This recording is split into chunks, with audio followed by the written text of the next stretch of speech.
এবং আমরা এমন একটা বাংলাদেশ দেখতে চাই যেই বাংলাদেশের মধ্যে 100% নবীজি সাল্লাল্লাহু আলাইহি ওয়াসাল্লামের ইজ্জতের নিরাপত্তা বাস্তবায়ন করে এবার আমরা নির্বাচন দেখতে চাই। যতক্ষণ পর্যন্ত এই অন্তর্বর্তীকালীন সরকার নবীজির ইজ্জত এবং আবরুর নিরাপত্তা দিতে না পারবে ততক্ষণ পর্যন্ত আমরা বাংলাদেশে কোনো ধরনের নির্বাচন দেখতে চাই না।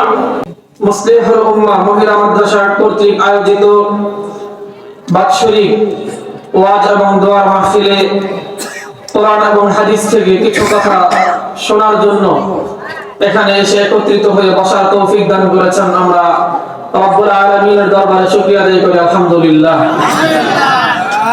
সম্মানিত উপস্থিতি, লম্বা কথা বলার মতো সময়ও নেই, সুযোগও নেই, প্রয়োজনও নেই, কারণ কথা যা বলার আমার পূর্বে হযরতুল আল্লাহ মুফতি আবুল কালাম আইয়ুবী হাফিজাহুল্লাহ হুজুর আমার পূর্বে কথা বলেছেন। হুজুরের বক্তব্যের মধ্যেই মোটামুটি সব আলোচনা চলে আসছে। এখন আমি আপনাদের সামনে বসছি মূলত ছোট মানুষ, আপনাদের কারো নাতি বয়সী, কারো সন্তান সমতুল্য, কারো ভাই সমতুল্য, আপনাদের কাছ থেকে দোয়া নেওয়ার জন্য মূলত আপনাদের সামনে বসছি। মুহতারাম হাজিরিন, কোন ধরনের দীর্ঘ অন্য সাইডে কথা না বলে সরাসরি আলোচনায় চলে যাচ্ছি। আমি আপনাদের সামনে পবিত্র কালামুল্লাহ শরীফ থেকে একটি আয়াত তেলাওয়াত করেছি। অন্যান্য আরো যে সংক্রান্ত আয়াত তেলাওয়াত করেছি এই সংক্রান্ত কোরআনের মধ্যে আরো অন্যান্য আয়াত আছে। যেমন আল্লাহ পাক বলেছেন, وَإِن كُنتُمْ تُحِبُّونَ اللَّهَ فَاتَّبِعُونِي يُحْبِبْكُمُ اللَّهُ। আল্লাহ পাক রব্বুল আলামিন বলেন, ওহে দুনিয়ার মুমিন সম্প্রদায়, ওহে দুনিয়ার ঈমানদাররা, তোমরা যদি আমি আল্লাহ পাক রব্বুল আলামিনকে ভালোবাসতে চাও, তোমরা যদি আমি আল্লাহ পাক রব্বুল আলামিনকে পেতে চাও, তাহলে তার জন্য সর্বপ্রথম শর্ত হলো তোমরা আমি যেই নবীকে দুনিয়াতে ভালোবেসে তোমাদের কাছে ইসলাম ধর্মকে গোটা বিশ্বব্যাপী ছড়িয়ে দেওয়ার জন্য পাঠিয়েছি, সর্বপ্রথম তোমরা সেই নবীকে ভালোবাসবে, তাহলেই তোমরা সেই নবীকে ভালোবাসার বিনিময়ে আমি আল্লাহকে পেয়ে যাবে। মুহতারাম হাজিরিন, কাটা কাটা কিছু কথা বলবো আপনাদের সামনে।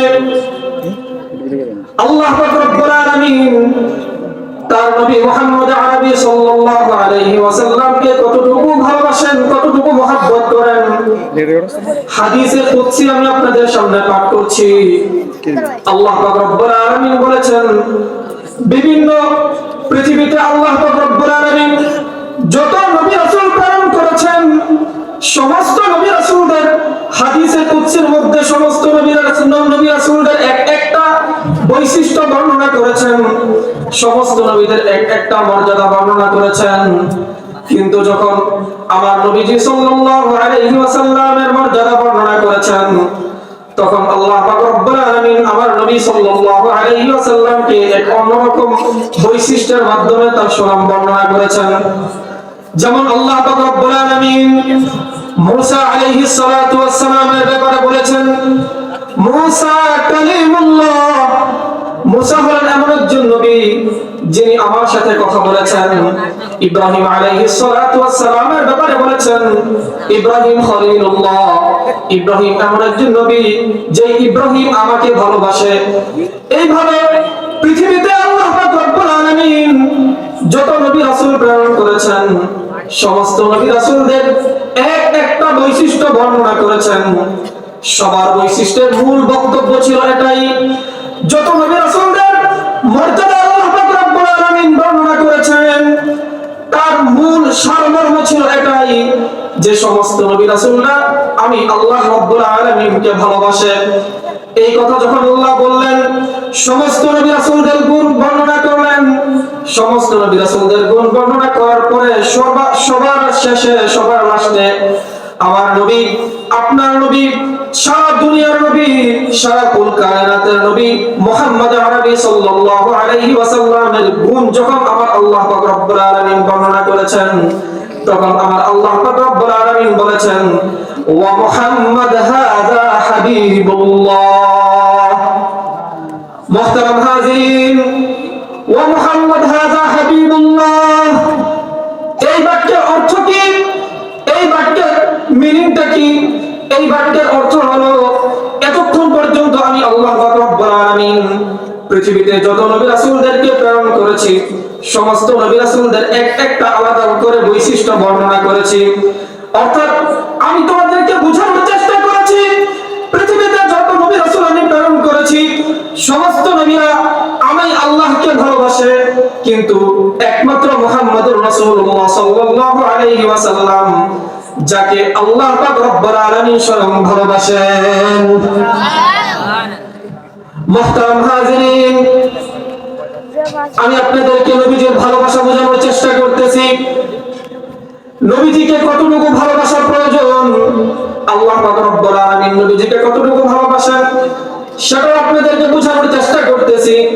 আল্লাহ পাক রব্বুল আলামিন পৃথিবীতে যত কিছু সৃষ্টি করেছেন, যা কিছু সৃষ্টি করেছেন সব কিছুর চেয়ে আমার নবী মুহাম্মদ আরবি সাল্লাল্লাহু আলাইহি ওয়াসাল্লামকে ভালোবাসেন বেশি। মুহতারাম হাজিরিন, আল্লাহ পাক রব্বুল আলামিন নবীজি সাল্লাল্লাহু আলাইহি ওয়াসাল্লামকে সবচেয়ে বেশি ভালোবাসেন। সুতরাং আমরা আল্লাহর বান্দা হিসেবে আল্লাহ যাকে ভালোবাসেন তাকে সবচেয়ে বেশি ভালোবাসার প্রস্তুত আছি কিনা? মুহতারাম হাজিরিন, আমি আরেকটা হাদিস আপনাদের সামনে পেশ করতেছি। আজকে বর্তমান যুগে বিভিন্ন জায়গায় বিভিন্ন রাষ্ট্রে বিভিন্ন ধরনের বক্তব্য, বিভিন্ন ধরনের কটু কথা আমার নবী মুহাম্মদ আরবি সাল্লাল্লাহু আলাইহি ওয়াসাল্লামকে নিয়ে বলা হয়। মুহাম্মদ আরবি সাল্লাল্লাহু আলাইহি ওয়াসাল্লামকে নিয়ে কটাক্ষ করা হয়, কটূক্তি করা হয়। আমার আল্লাহ পাক রব্বুল আলামিন বলতেছেন মান আদা লি ওয়ালিয়ান ফাকাদ আযানতুহু বিল হারব। কেউ যদি আমার কোন বন্ধুর বিরুদ্ধে শত্রুতা পোষণ করে, তাহলে ওই কুরআনের বিরুদ্ধে আমি আল্লাহ পাক রব্বুল আলামিনের পক্ষ থেকে স্পষ্ট যুদ্ধের ঘোষণা রইল। মুহতারাম হাজিরিন, আমি আপনাদেরকে জিজ্ঞাসা করতে চাই, এই পৃথিবীতে এমন কেউ আছে নাকি যাকে আমার আল্লাহ পাক রব্বুল আলামিন মুহাম্মদ আরবি সাল্লাল্লাহু আলাইহি ওয়াসাল্লামের চেয়ে বেশি ভালোবাসেন? কথা বলেন, আর কেউ আছে? এই পৃথিবীতে সবচেয়ে বেশি আল্লাহ পাক রব্বুল আলামিন যাকে ভালোবাসেন তার নামই হলো মুহাম্মদ আরবি সাল্লাল্লাহু আলাইহি ওয়াসাল্লাম। মুহতারাম হাজিরিন, নবীজি সাল্লাল্লাহু আলাইহি ওয়াসাল্লাম আমাদেরকে মহব্বত করেন, আমরা নবীজি সাল্লাল্লাহু আলাইহি ওয়াসাল্লামকে মহব্বত করি। আল্লাহ পাক রব্বুল আলামিন নবীজি সাল্লাল্লাহু আলাইহি ওয়াসাল্লামকে মহব্বত করেন। কতটুকু মহব্বত করেন? হাদিসের মাধ্যমে স্পষ্ট বোঝা যায় পৃথিবীতে যা কিছু সৃষ্টি করেছেন সকল কিছুর চেয়ে সবচেয়ে বেশি আল্লাহ পাক রব্বুল আলামিন তার প্রিয় হাবিব মুহাম্মদুর রাসূলুল্লাহ সাল্লাল্লাহু আলাইহি ওয়াসাল্লামকে বেশি ভালোবাসেন। মুহতারাম হাজিরিন, বাংলাদেশ সহ কয়েকদিন পরে বাংলাদেশ সহ আরো বিভিন্ন রাষ্ট্রে, ভারত, বাংলাদেশ, ফ্রান্স, ইসরায়েল, এই সমস্ত রাষ্ট্রে মুসলিমদের নেতা মুহাম্মদ আরবি সাল্লাল্লাহু আলাইহি ওয়াসাল্লামকে নিয়ে কটাক্ষ করা হয়, কটূক্তি করা হয় আমার নবীকে নিয়ে। আমি আপনাদের কাছে একটা ঘটনা বর্ণনা করতেছি। ওলামায়ে কেরাম মঞ্চে উপবিষ্ট আছেন। ওলামায়ে কেরাম কিতাবটি পড়েছেন হায়াতুল হায়াওয়ান। এই কিতাবটি আল্লামা দিনয়ানী রাহমাতুল্লাহি আলাইহি তিনি পৃথিবীতে যত প্রাণী আছে সমস্ত প্রাণীদেরকে লক্ষ্য করে, সমস্ত প্রাণীদেরকে কেন্দ্র করে এই কিতাবটি লিখেছেন। এই কিতাবটার মধ্যে একটা প্রাণীর ব্যাপারে একটা ঘটনা পাওয়া যায়। কি সেই ঘটনা? হাতির একটা ঘটনা পাওয়া যায়। হাতি সাধারণত শান্ত সৃষ্ট হয়। সাধারণত কেউ খোঁচা দিলে, কেউ একটা থাপ্পড় দিলে, একটা লাঠি মারলে হাতি সাধারণত কাউকে কোনো কিছু বলে না। কথা ভালো করে বুঝবার চেষ্টা করবেন। হাতিকে সাধারণত মারলে হাতি সাধারণত কাউকে কিছু বলে না, কিন্তু হাতির একটা স্বভাব আছে যে হাতিকে মারলে কেউ কিছু বলে না, কিন্তু হাতির বাচ্চার গায়ে কেউ যদি আঘাত করে তাহলে তার 14 মুষ্টির খবর করে ছাড়ে। মুহতারাম হাজিরিন, আল্লামা দিমিয়ানি রাহমাতুল্লাহি আলাইহি তার কিতাব হায়াতুল হায়াওয়ানের মধ্যে ঘটনা স্পষ্ট বর্ণনা করেছেন। তিনি লিখেছেন যে একটা পাহাড়ের প্রদেশে, পাহাড়ের পার্শ্ববর্তী একটা এলাকার মানুষ, তাদের মনের মধ্যে হঠাৎ করে একটা শখ জাগছে যে তারা হাতির মাংস খাবে। কিসের মাংস খাবে? হাতির মাংস খাবে। তো হাতির মাংস কিভাবে খাবে? বড় হাতি ধরা তো সম্ভব না। তো তারা একটা দল বেঁধে একটা হাতির বাচ্চাকে ধরে এনে সেটাকে জবাই করে তার গোশত খেয়ে তার চামড়া হাড্ডি একটা জায়গাতে ফেলে দিয়েছে। তো যেই বড় হাতি যার সন্তানকে ওরা হত্যা করে তার গোশত খেয়েছে, সে তো তার সন্তানকে হন্যে হয়ে পাগলের মতো তালাশ করতেছে। সে তো তার সন্তানকে পাগলের মতো তালাশ করতেছে, আমার সন্তান কোথায় গেল? তারা অনুমান করলো কোথায় যেতে পারে। হঠাৎ করে তারা দেখতে পেল যে হাতির কিছু চামড়া, কিছু হাড্ডি এক জায়গায় ফেলে রেখেছে। তখন তারা বুঝতে পারলো যে হয়তো বা কেউ আমাদের এই বাচ্চাটাকে জবাই করে খেয়ে ফেলেছে। তারা ধারণা করলো যে কারা খেয়েছে, কারা খেতে পারে। ধারণার উপর ভিত্তি করে তারা একটা এলাকাকে নির্ধারণ করলো যে হ্যাঁ, ওই এলাকার মানুষ সম্ভবত খেতে পারে। তারপরে একদিন হঠাৎ করে রাত্রে, গভীর রাত্রে হাতির বিশাল বড় এক বাহিনী, বড় বড় হাতির বিশাল বড় এক বাহিনী এসে সেই এলাকার উপরে হত্যাকাণ্ড, তসতস কর্মকাণ্ড শুরু করেছে, জ্বালাও পোড়া শুরু করেছে, ঘর বাড়ি ভাঙচুর করতে শুরু করেছে। তারপরে কি করলো? হাতি এক একটাকে ধরে আর সুর দিয়ে তার নাকের মধ্যে, তার মুখের মধ্যে গন্ধ শুকে আর দেখে যে কার নাকের মধ্যে, কার মুখ থেকে আমার ওই হাতির বাচ্চার গন্ধটা পাওয়া যায়। যার পেট থেকে ওই হাতির বাচ্চার গন্ধ পাওয়া যায় তাকে এক একটা আছাড় মারে আর ওই জায়গায় তাকে শেষ করে ফেলে। এভাবে কয়েকজনকে মারলো, যারা খেয়েছে তাদেরকে মারছে, আর যাদের কাছ থেকে শোকার পরে মনে হয়েছে যে তারা আমার সন্তানকে খায় নাই, তাদেরকে ধরেও নাই, ছোঁয়েও নাই, তাদেরকে এই অবস্থায় রেখে হাতি আবার নতুন করে তাদের এলাকার মধ্যে চলে গিয়েছে। সেখান থেকে একটা কথা স্পষ্ট যে খবরদার, খবরদার, যদি বেয়াদবি করতে মনে চায়, যদি বেয়াদবি করতে মনে চায় তাহলে হাতির সঙ্গে বেয়াদবি করবি। খবরদার, হাতির বাচ্চার সঙ্গে কখনো বেয়াদবি করতে আসবি না। কারণ হাতির বাচ্চার সঙ্গে বেয়াদবি করলে হাতি তোকে ছাড়বে না। মুহতারাম হাজিরিন, একটা কথা চিন্তা করেন, এই ঘটনার দ্বারা আমরা কি বুঝি? হাতিকে সাধারণত মারলে, হাতিকে সাধারণত লাঠি দিলে হাতি কাউকে কিছু বলে না, কিন্তু যখনই হাতির বাচ্চার উপর আক্রমণ করলো, যখন হাতির বাচ্চাকে তারা হত্যা করে তার গোশতকে ভক্ষণ করলো, তখন সেই হাতি ওই সমস্ত কুলাঙ্গারদেরকে ছাড় দেয় না। ঠিক তদ্রূপ ভাবে কোন কুলাঙ্গার যখন আমার নবী মুহাম্মদুর রাসূলুল্লাহ সাল্লাল্লাহু আলাইহি ওয়াসাল্লামকে নিয়ে কেউ ব্যঙ্গচিত্র অঙ্কন করে, কেউ যখন আমার নবীকে নিয়ে বাজে মন্তব্য করে, আমার নবীর পুত পবিত্র চরিত্রের বিরুদ্ধে কায়দাপন করবার চেষ্টা করে, তখন আমার আল্লাহ পাক রব্বুল আলামিন চুপ করে থাকতে পারেন না।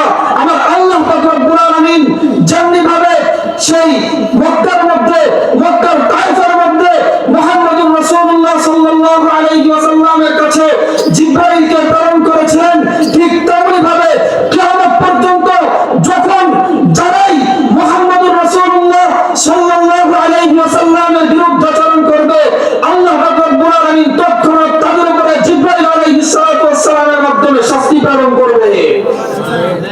মুহতারাম হাজিরিন, বিভিন্ন ধরনের হাদিসের কিতাব খুললে পাওয়া যায়। দুইটা সাম্রাজ্যের কথা আমি আপনাদেরকে বলি, ইতিহাসে বিশেষ করে রোম এবং পারস্যের কথাগুলো পাওয়া যায়। নবীজি সাল্লাল্লাহু আলাইহি ওয়াসাল্লাম ঐতিহাসিক সময়ে পৃথিবীর সুপার পাওয়ার যাকে বলা হতো সেই তৎকালীন যুগে, সেই তৎকালীন যুগের সুপার পাওয়ার রোম এবং পারস্যের নিকট ইসলামী দাওয়াত গ্রহণ করার জন্য তাদের কাছে চিঠি লিখেছিলেন। ইতিহাস বলে যে তারা নবীজি সাল্লাল্লাহু আলাইহি ওয়াসাল্লাম যখন তাদেরকে চিঠির মাধ্যমে ইসলামের প্রতি দাওয়াত দিয়েছিলেন, ইসলামের প্রতি যখন তাদেরকে আহ্বান করেছিলেন, তখন দুজন বাদশার আচরণ, দুজন বাদশার মেজাজ নবীজি সাল্লাল্লাহু আলাইহি ওয়াসাল্লামের সাথে দুই রকম হয়েছিল। নবীজি সাল্লাল্লাহু আলাইহি ওয়াসাল্লাম যখন রোম সম্রাট ওনার নিকট যখন চিঠি প্রেরণ করলেন যে আপনি ইসলাম ধর্ম গ্রহণ করেন, তখন সেই বাদশা নবীজি সাল্লাল্লাহু আলাইহি ওয়াসাল্লামের চিঠি পেয়ে সেই চিঠিকে সে চুমু খেয়ে তার দুই চোখের উপরে রাখলেন এবং সেই চিঠিটাকে একটা সোনার বাক্সের মধ্যে ভরে রাখলেন। নবীজি সাল্লাল্লাহু আলাইহি ওয়াসাল্লামের চিঠিটাকে সে এত পরিমাণ সম্মান করেছিল, শ্রদ্ধা করেছিল, কিন্তু তার মধ্যে ক্ষমতার একটু দুর্বলতা ছিল, এ কারণে সে আর ইসলাম ধর্ম গ্রহণ করে নাই।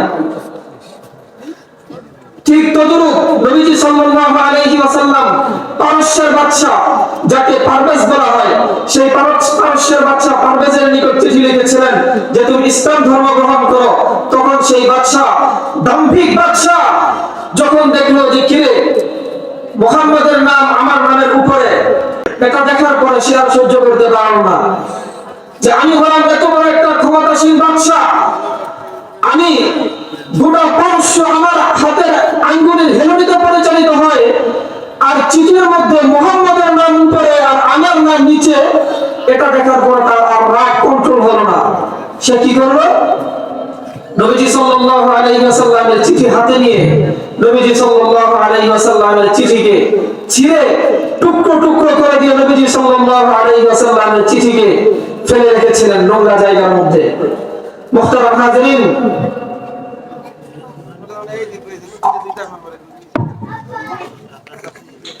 এই দুইটা ঘটনা আপনাদের কাছে বর্ণনা করলাম। ঘটনাগুলোর দ্বারা কি বোঝা যায়? নবীজি সাল্লাল্লাহু আলাইহি ওয়াসাল্লাম দুই বাদশার কাছে চিঠি প্রেরণ করেছিলেন। দুই বাদশার মধ্যে একটা বাদশা চিঠির উত্তরে তারা ইসলাম ধর্ম গ্রহণ করে নাই, কিন্তু এক বাদশা নবীজি সাল্লাল্লাহু আলাইহি ওয়াসাল্লামের চিঠি পেয়ে সেই চিঠিকে সম্মান করেছিল। সেই সম্মান করার কারণে আল্লাহ পাক রব্বুল আলামিন তার রাজত্ব গোটা বিশ্বব্যাপী আরো বিস্তার করে দিয়েছিলেন, আরো দীর্ঘদিন পর্যন্ত সে তার রাজত্ব কায়েম করেছিল।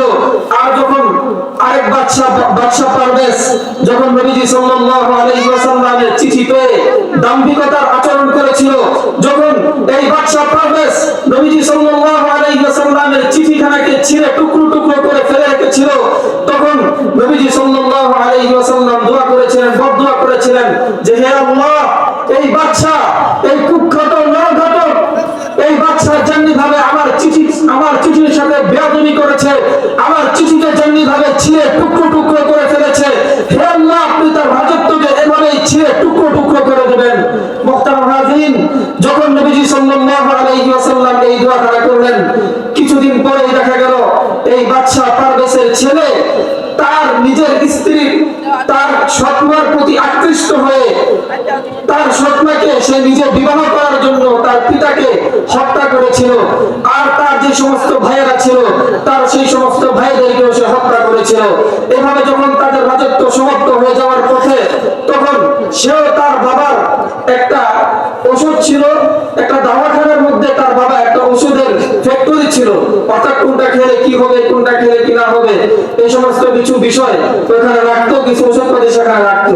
তো যাওয়ার পরে যে দেখেছে ভালোই, বাবাকে হত্যা করলাম, বাবার সন্তানদেরকে হত্যা করলাম, বাবার যেই স্ত্রী ছিল আমার সৎমা, সেই সৎমাকেও আমি এখন বিবাহ করে নিলাম। আর এখন বাবার সেই দাওয়াখানা, বাবার সেই ওষুধখানার মধ্যে গিয়ে দেখে যে বাবা সুন্দর করে একটা বোতলের মধ্যে লিখে রেখেছে যে কলকাতা হারবাল, কলিকাতা হারবাল অর্থাৎ যৌন শক্তি বর্ধন। যখন যে বোতলের মধ্যে দেখলো যে এখানে যৌন শক্তি বর্ধন লেখা আছে, তখন সে চিন্তা করলো যে ভালো ভালো আমার জন্য এটা খাইলে আমার জন্য ভালো হবে। তো সে ভালো মনে করে এটা খেয়ে ফেললো। খাওয়ার পরে কি হলো, সে তার বাবা বিচক্ষণ মানুষ ছিল, সে বুঝতে পেরেছিল যে আমার সন্তান আমার স্ত্রী স্ত্রীর দিকে নজর দিয়েছে, হয়তোবা তার কারণে সে আমাকে হত্যা করবে। এজন্য তার বাবা বোতলের মধ্যে যৌন শক্তি বর্ধন, অর্থাৎ এটা খেলে মানুষের শাহওয়াত বৃদ্ধি পায়, এই সমস্ত শব্দ লিখে এই বোতলের মধ্যে বিষ রেখেছিল। আর তার সন্তান এই বোতলের মধ্যে অসুখ ভেবে এই বোতলের বিষ পান করে সেই সন্তান তার বাবার এই ষড়যন্ত্রের ফাঁদে পা দিয়ে মৃত্যুবরণ করেছে। এভাবেই আল্লাহ পাক রব্বুল আলামিন তার রাজত্বকে পৃথিবী থেকে চূর্ণ বিচূর্ণ করে দিয়েছেন। সুবহানাল্লাহ বলেন। মুহতারাম হাজিরিন, আপনারা কি ঝিমিয়ে গিয়েছেন নাকি? একটু জোরে হাত তোলেন তো, এই সবাই একটু হাত তোলেন। আল্লাহু আকবার বলেন। নবীজি সাল্লাল্লাহু আলাইহি ওয়াসাল্লামের ইজ্জত রক্ষা করার জন্য যখনই ডাক আসবে, যখনই জীবন দেওয়ার প্রশ্ন আসবে, আপনারা প্রস্তুত থাকবেন তো ইনশাআল্লাহ? মুহতারাম হাজিরিন, এই যে ঘটনাগুলো আপনাদের সামনে বর্ণনা করলাম, এই ঘটনাগুলোর দ্বারা কি বোঝা যায়? আল্লাহ পাক রব্বুল আলামিন দুই বাদশার মধ্যে ইসলাম প্রচার করার আদেশ নবীজিকে করেছিলেন। নবীজিও তাদেরকে ইসলামের প্রতি আহ্বান করেছিলেন। দুই বাদশার মধ্যে এক বাদশাও নবীজির এই দাওয়াত গ্রহণ করে ইসলামকে সে গ্রহণ করে নাই। কিন্তু ইতিহাস একথা দ্ব্যর্থহীনভাবে লিখেছে যে দুই বাদশার মধ্যে কোনো বাদশা ইসলাম ধর্ম গ্রহণ করে নাই ঠিক, কিন্তু দুই বাদশার আচরণ ছিল ভিন্ন। এই কারণে নবীজি সাল্লাল্লাহু আলাইহি ওয়াসাল্লাম বদদুয়া দিয়েছেন যেন এই বাদশা পারভেজের রাজত্ব তখতাও ভেঙে গুড়িয়ে যায়। ইতিহাসবিদগণ একথাই লিখেছেন, কেন বাদশা পারভেজের রাজত্ব এভাবে তছনছ হয়ে গিয়েছে, কেন বাদশা পারভেজের রাজত্ব এভাবে খতম হয়ে গিয়েছে। ইতিহাসবিদগণ লিখেছেন কারণ একটাই, কারণ বাদশা পারভেজ নবীজি সাল্লাল্লাহু আলাইহি ওয়াসাল্লামের চিঠিকে ছিঁড়ে টুকরো টুকরো করে দিয়েছিল। এজন্য আল্লাহ পাক রব্বুল আলামিন বাদশা পারভেজের ক্ষমতা চিরকালের জন্য পৃথিবী থেকে নিশ্চিহ্ন করে দিয়েছেন। মুহতারাম হাজিরিন,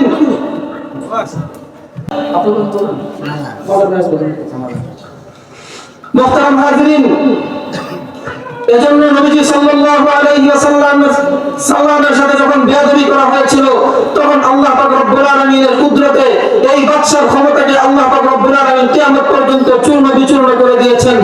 কাজেই আজ আমি দাবি করতে চাই, আজ সারা বাংলাদেশ থেকে আওয়াজ তুলতে চাই, আজ আপনাদেরকে আমি জাগ্রত করবার জন্য আমি এসেছি। আপনাদের ঘুমন্ত ঈমানের মধ্যে একটু ভারতের আগুন জ্বালিয়ে দেওয়ার জন্য আমি এসেছি। মুহতারাম হাজিরিন, আমি আপনাদেরকে বলতে চাই, এই পৃথিবীতে আল্লাহ পাক রব্বুল আলামিন সবচেয়ে বেশি সম্মানিত করে, সবচেয়ে বেশি মর্যাদা দিয়ে কাকে দুনিয়াতে প্রেরণ করেছেন? মুহাম্মদ আরবি সাল্লাল্লাহু আলাইহি ওয়াসাল্লামকে সবচেয়ে বেশি সম্মান দিয়ে প্রেরণ করেছেন। কাজেই মুহাম্মদ আরবি সাল্লাল্লাহু আলাইহি ওয়াসাল্লামের শানে কেউ যদি কটাক্ষ করে, কেউ যদি কটূক্তি করে, আপনারা তার দাঁত ভাঙা জবাব দিতে প্রস্তুত থাকবেন তো ইনশাআল্লাহ? মুহতারাম হাজিরিন, মাযহাবে চলে আসছেন, আমি ছোট্ট করে আপনাদের ঈমানকে জাগ্রত করার জন্য একটা বাস্তব একটা ঘটনার উদ্ধৃতি দিয়ে আমি আমার বক্তব্য এখানে ক্ষান্ত করব। মুহতারাম হাজিরিন, একটু লক্ষ্য করেন আমার দিকে, একটু লক্ষ্য করেন। সময়ের সংক্ষিপ্ততার কারণে কথা তেমন বেশি ভালো করে বলতে পারতেছি না। একটু লক্ষ্য করেন, এখানে যারা উপস্থিত আছেন আপনারা অধিকাংশ মানুষ আম মানুষ, সাধারণ জনতা, খেটে খাওয়া মানুষ। কথা বলেন, অধিকাংশ মানুষ খেটে খাওয়া মানুষ। আমি আপনাদের ঈমানকে জাগ্রত করার জন্য, আপনাদের ঈমানকে নবীজি সাল্লাল্লাহু আলাইহি ওয়াসাল্লামের প্রতি আরো বেশি মজবুত করার জন্য একটা ঘটনার উদ্ধৃতি আমি আপনাদেরকে দেই। মুহতারাম হাজিরিন, 1932 সালের একটা ঘটনা আপনাদেরকে বলতেছি। একজন কৃষক ছিল, যে কৃষকের নাম ছিল ইলমুদ্দিন। বাড়ি ছিল তার ভারতে। কোথায় ছিল বাড়ি? ভারতে ছিল তার বাড়ি। ইলমুদ্দিন সাধারণ একজন খেটে খাওয়া মানুষ, সাধারণ একজন মানুষ।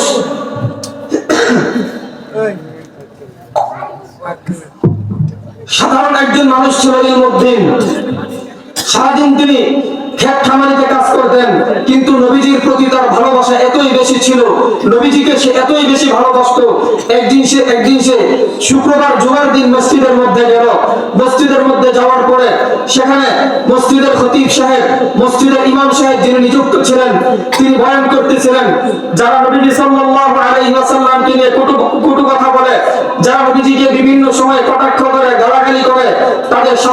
হবে।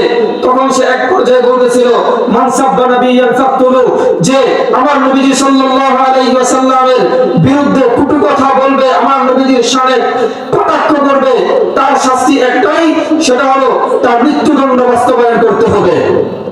যখন সেই কৃষক ইলমুদ্দিন রাহিমাহুল্লাহ তিনি যখন এই কথা শুনলেন হুজুরের মুখ থেকে, খতিব সাহেবের মুখ থেকে, এই তাজুদ্দীন বক্তব্য যখন সে শুনল, ওই সময়েই ভারতের মধ্যে একটা কুরানগার নবীজি সাল্লাল্লাহু আলাইহি ওয়াসাল্লামকে কটাক্ষ করে একটা বই লিখেছিল, বইয়ের নাম হলো রঙ্গিলা রাসূল। নাউজুবিল্লাহ বলেন। নাউজুবিল্লাহ। বইয়ের নাম ছিল রঙ্গিলা রাসূল। যেই প্রেস ক্লাব থেকে ছাপানো হয়েছিল ভারতের, সেই প্রেস ক্লাবে সেই কৃষক ইলমুদ্দিন রাহিমাহুল্লাহ তিনি গেলেন। কেন গিয়েছেন? কারণ তার মনে একটাই আকাঙ্ক্ষা ছিল, তার মনে একটাই চিন্তা ছিল যে আমি ইলমুদ্দিন বেঁচে থাকতে কার এত বড় সাহস আছে যে আমার নবী মুহাম্মদ আরবির বিরুদ্ধে সে কটাক্ষ করে আমি দেখতে চাই।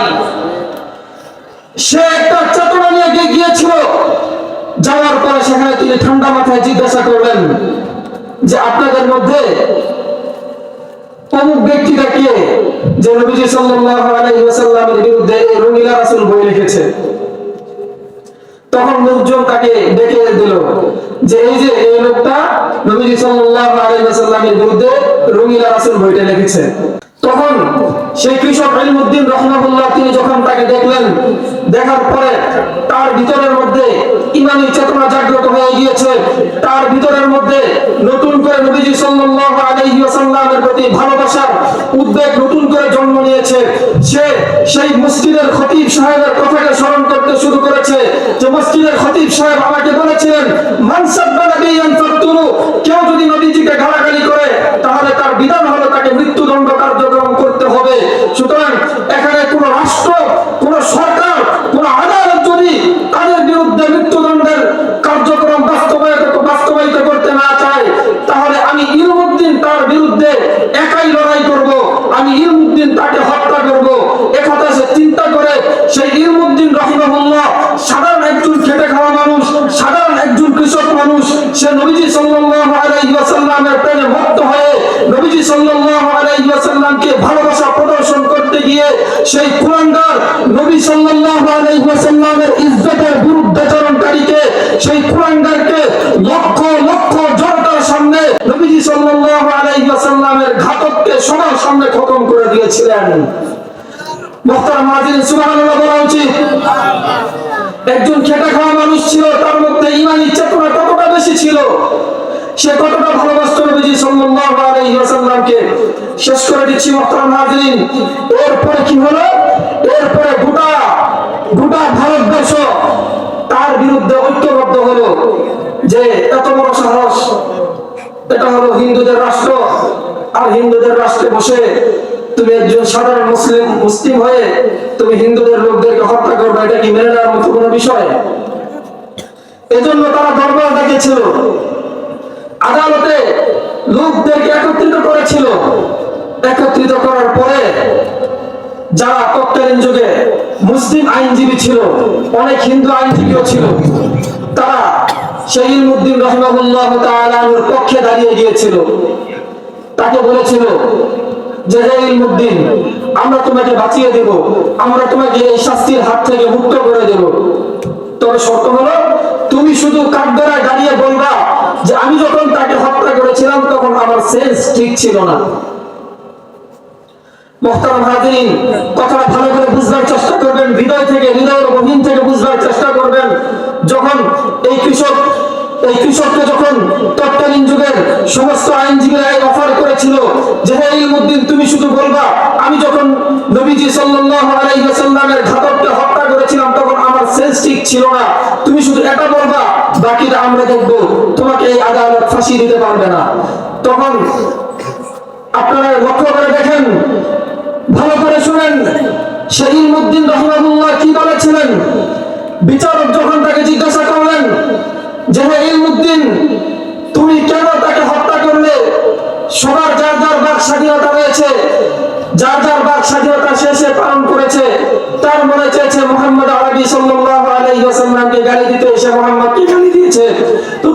সমস্যা কোথায়? মুহতারাম হাজিরিন, যখন হিন্দুদের মনে চায় তখন আমাদের নবীজিকে গালি দেয়, অথচ হিন্দুরা আমাদের এই বাংলাদেশে বসবাস করে। আমার বাংলাদেশের চট্টগ্রামে স্পষ্ট দাঁড়িয়ে আমার বাংলাদেশের চট্টগ্রামের একজন মুসলিম আইনজীবীকে লক্ষ হাজার হাজার লক্ষ লক্ষ জনতার সামনে গলাকাটে হত্যা করেছে। এখনো পর্যন্ত তার কোনো বিহিত, এখনো পর্যন্ত তার কোনো বিচার করা হয় নাই। মুহতারাম হাজিরিন, যখন সে আইনজীবী বলল যে তুমি কেন তাকে হত্যা করলে, তখন সে বলল যে আমি মুহাম্মদ সাল্লাল্লাহু আলাইহি ওয়াসাল্লামকে গালি দিয়েছে, এজন্য তাকে হত্যা করেছি। এই কথা বলার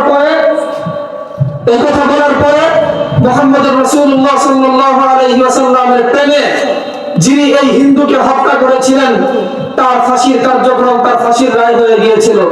তার ফাঁসির রায় হয়ে যাওয়ার পরে তার টাইম নির্ধারণ করা হলো যে 5 দিন পরে তার ফাঁসি হবে।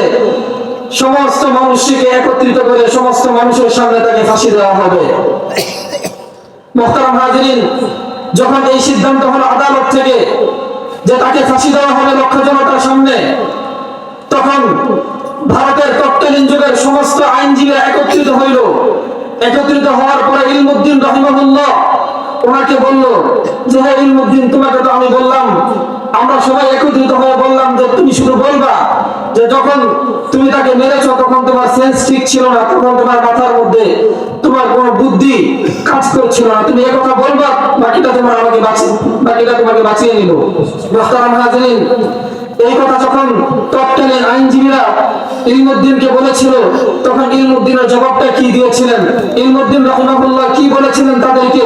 ইতিহাস এই কথা ব্যর্থহীনভাবে লিখেছে যে 1932 সালে তখন ইলমুদ্দিন রাহিমাহুল্লাহ সমস্ত আইনজীবীদেরকে বলেছিল, ও আইনজীবীরা, তোমরা আমাকে অফার দিচ্ছ, তোমরা আমাকে বলতেছো যে তোমরা আমাকে বাঁচিয়ে দিবে, বিনিময়ে আমি বলবো যে মুহাম্মদ আরবি সাল্লাল্লাহু আলাইহি ওয়াসাল্লামের ঘাতককে যখন হত্যা করেছি তখন আমার মাথার সেন্স ঠিক ছিল না, তখন আমি পাগল হয়ে গিয়েছিলাম। আইনজীবীরা, তোমরা ভালো করে শুনে রাখো, যখন আমার নবী সাল্লাল্লাহু আলাইহি ওয়াসাল্লামকে আমি সম্মান করতে গিয়ে এই ঘাতককে আমি হত্যা করেছি, তারপরের দিন নবীজি সাল্লাল্লাহু আলাইহি ওয়াসাল্লাম স্বপ্নে এসে আমাকে দেখা দিয়েছেন। স্বপ্নে এসে আমাকে বলেছেন, ওই ইলমুদ্দিন, তুমি কোথায় আছো? তাড়াতাড়ি তুমি আমার কাছে আসো, আমি তোমার জন্য অপেক্ষা করতেছি। সুবহানাল্লাহ বলেন। মুহতারাম হাজিরিন, যখন ইলমুদ্দিন রাহিমাহুল্লাহ তাআলা এই কথা বললেন, সমস্ত আইনজীবীদেরকে তৎকালীন যুগের একজন কবি ছিলেন ডাক্তার ইকবাল রাহিমাহুল্লাহ। ডাক্তার ইকবাল তখন মনের আবেগ নিয়ে একটা কবিতা লিখেছিলেন। কবিতার সারমর্ম ছিল এরকম যে আজকের এই মূর্খ লোকটা আমাদের হাজার হাজার শিক্ষিত লোকদেরকে হার মানিয়ে দিয়েছে। সালাম জানাই তোমার মতো এইরকম মূর্খ লোকদেরকে, যিনি মুহাম্মদ আরবি সাল্লাল্লাহু আলাইহি ওয়াসাল্লামের প্রেমে নিজের জীবনকে সঁপে দিয়েছে। আমরা নবীজির জন্য নিজের জীবনকে সঁপে দিতে পারবো তো ইনশাআল্লাহ? যখনই ডাক আসবে, যখনই বাংলাদেশের উলামায়ে কেরামের পক্ষ থেকে নবীজির ইজ্জত রক্ষা করার জন্য ডাক আসবে, আমরা সকলেই নবীজি সাল্লাল্লাহু আলাইহি ওয়াসাল্লামের ইজ্জত রক্ষা করার জন্য রাজপথে লড়াকু সৈনিকের মতো নবীজির পক্ষ হয়ে দাঁড়াতে পারবো তো ইনশাআল্লাহ? আমাদের আস্তে আস্তে প্রস্তুত হতে হবে। মুসলিম জাহানের বাংলাদেশের যারা নেতা আছেন, বিশেষ করে আল্লামা মামুনুল হক এবং বিশেষ করে আল্লামা ফয়জুল করিম দামাত বারাকাতুহুম, আপনাদেরকে আমরা বলবো, গোটা জাতি আপনাদের ইশারায় চলতে প্রস্তুত। আপনারা নবীজি সাল্লাল্লাহু আলাইহি ওয়াসাল্লামের ইজ্জত রক্ষা করার জন্য পদক্ষেপ গ্রহণ করেন। এবং আমরা এমন একটা বাংলাদেশ দেখতে চাই যেই বাংলাদেশের মধ্যে 100% নবীজি সাল্লাল্লাহু আলাইহি ওয়াসাল্লামের ইজ্জতের নিরাপত্তা বাস্তবায়ন করে এবার আমরা নির্বাচন দেখতে চাই। যতক্ষণ পর্যন্ত এই অন্তর্বর্তীকালীন সরকার নবীজি সাল্লাল্লাহু আলাইহি ওয়াসাল্লামের ইজ্জত এবং নবীজির ইজ্জত এবং আবরুর নিরাপত্তা দিতে না পারবে, ততক্ষণ পর্যন্ত আমরা বাংলাদেশে কোনো ধরনের নির্বাচন দেখতে চাই না।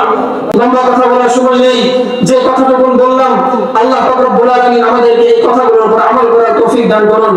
আমাদের জীবনে আল্লাহ পাক রব্বুল আলামিন এবং নবীজি সাল্লাল্লাহু আলাইহি ওয়াসাল্লামকে সবচেয়ে বেশি ভালোবাসার তৌফিক দান করেন। ওয়া মা তৌফিকি ইল্লা বিল্লাহ। আসসালামু আলাইকুম ওয়া রাহমাতুল্লাহ।